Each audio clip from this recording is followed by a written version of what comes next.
They're not bad trucks, these Freightliners.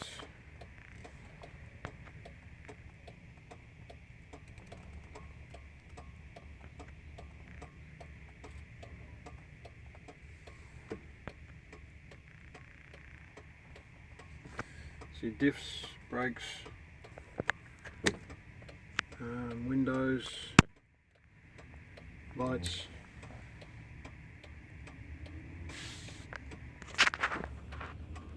Trailer brake. They look like they've got a long front on them, but they're actually pretty good. Oh, I've got to go to work, I think, yeah.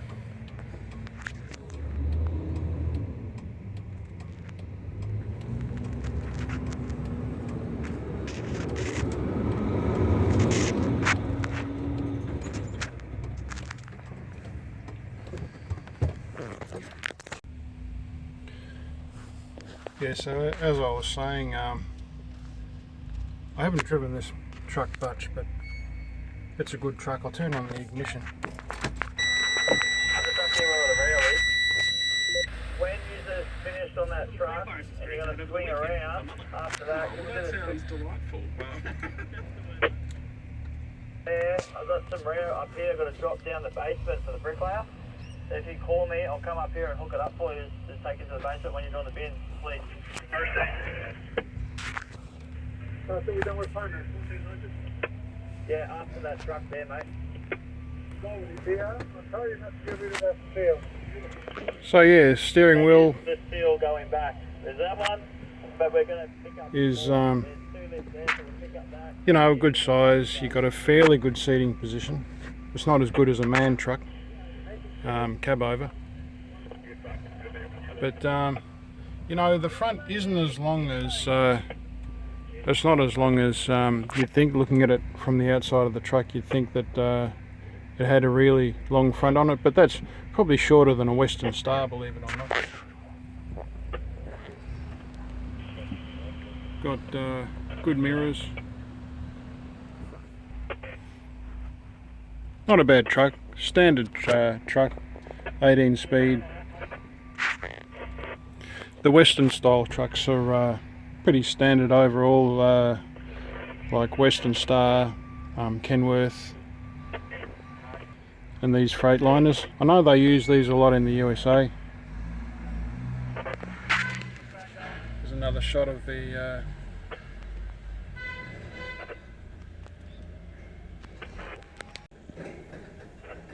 how to use the gear stick there.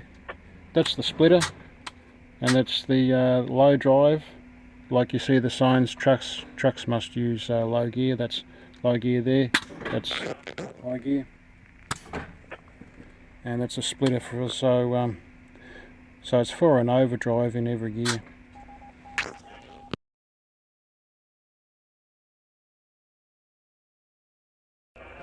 So with the 18 speed gearbox,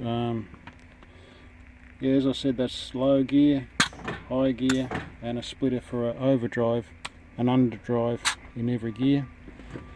That's far over is reverse, and that's very low gear, like crawler gear, and you got 1, 2, 3, 4. Then you put the lever up, 5, 6, 7, 8, and say you want to change your gear up.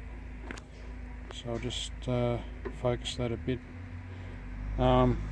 If it's in first, I'll try and get it into a gear. The engine's not running, so it's not easy to get it into a gear. So that's in second low, or second high.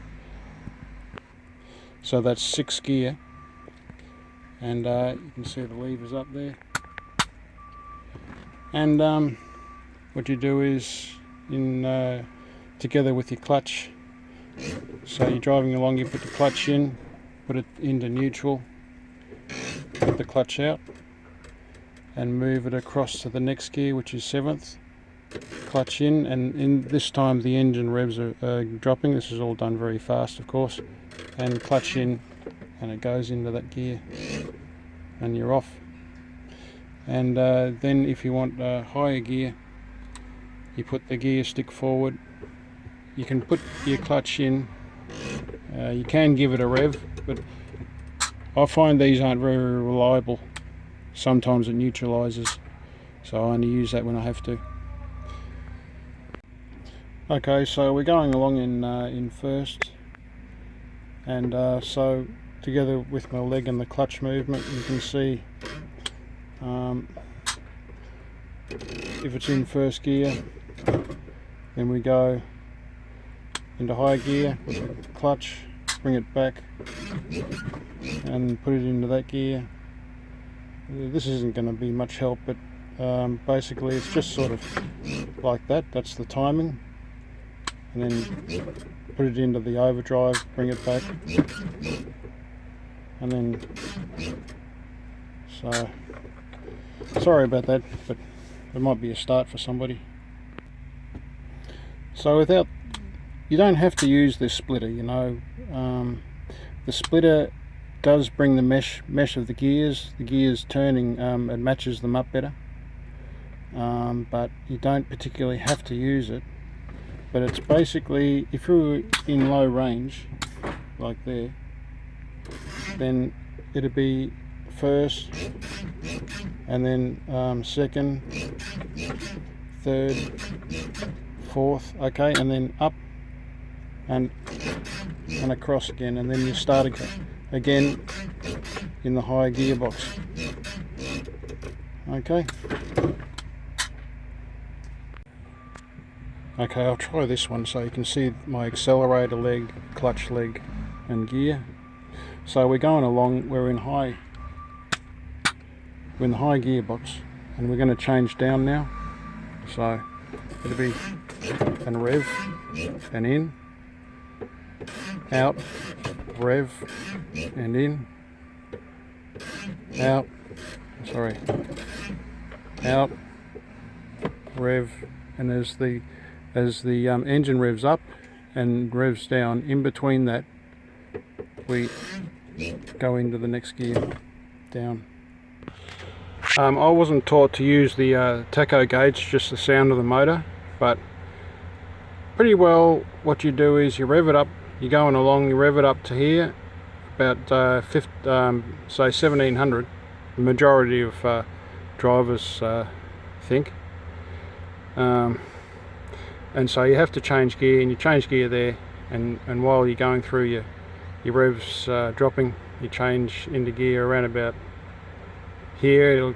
It'll come into here when you're in gear, and then it climbs up, you got to change gear, and it keeps going around about that rev range. When you're changing down and you're in gear, you let the revs go down to about 1000, and then you give it a rev and you change up, beg your pardon, you change down, and then you let it, you're climbing up a hill, your revs drop down, and then you'll drop down a gear here, and you keep on going on like that. I hope this doesn't confuse. One different thing about this truck is the exit door opener lever. It's actually directly up, so it's like that. It's a good looking truck, you know. It's a real, like a modern American truck. It is what it is, you know. It's easy to get in and drive. There's nothing particularly different about it. European trucks are a little bit idiosyncratic, but this is a standard truck, and seems like a good, strong unit. Two very large fuel tanks on either side. It's not going to show up, it's not all that bright. So the window washers are a little bit strange. So you push that in for wash,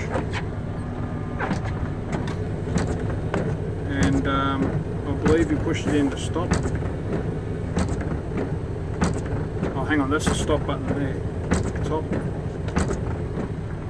Okay, so that's your wipers, and your delay should be up, so that'll just wash every now and then. And then just you can stop that on the top button up the top there.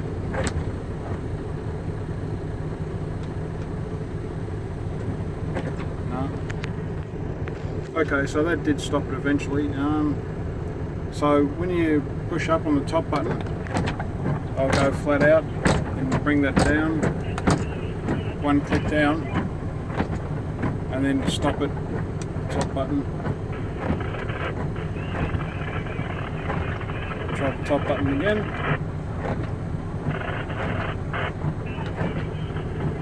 Top button again.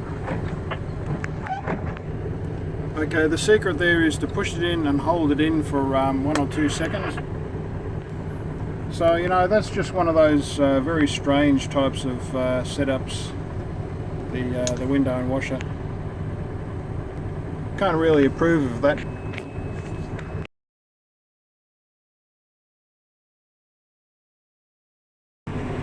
Okay, it's pretty late at night. It's actually 12 o'clock at night, and I started at 12 o'clock during the day. But a couple of bad points about this vehicle is the reach for reverse is way down there, and that's about as far as I can reach over there. That's pretty unusual. The other one is the windows go up and stop going up, but go down automatically. So that's not a good thing if kids are in the car and they play with the knobs, and you know, sometimes it goes up and it keeps going up during a hot day, then they don't know what to do and it gets too hot, and it's not good. But this one will keep going down, but it'll only go up when you push on the knob to go up.